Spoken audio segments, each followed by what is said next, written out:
Bismillahirrahmanirrahim. Assalamu alaikum wa rahmatullahi wa barakatuh.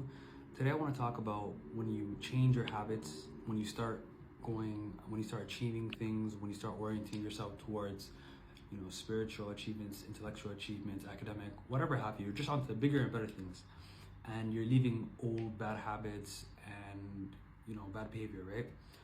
What I notice in myself is as I'm in my new identity, I'm doing better things, I'm doing bigger things.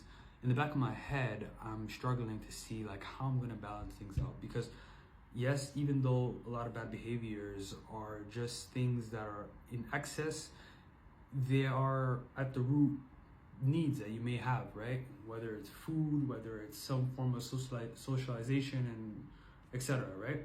So the way I looked at it was when I almost found the solution in the problem itself.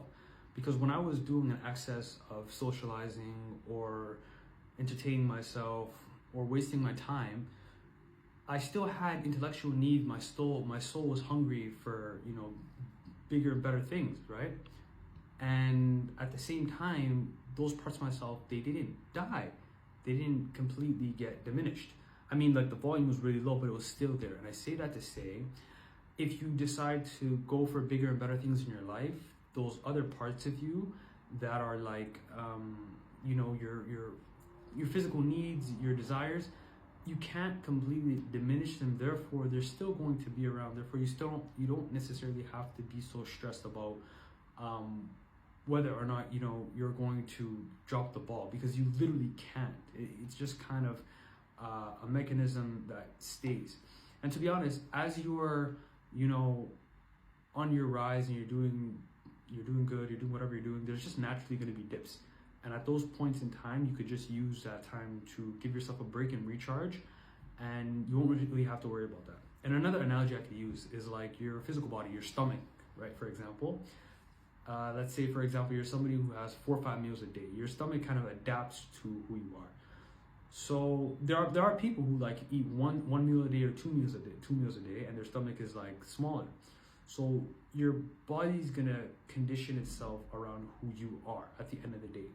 So what I'm saying is, I say all that to say, go forth and go full throttle and just do as much as you can in the direction of whatever betterment looks like for you, and achievement, success looks like for you. And don't worry so much about the things that you're trying to leave behind you, even if those things are part of those things that are connected to needs. It'll just sort itself out for the most part. You don't have to stress so much about balance.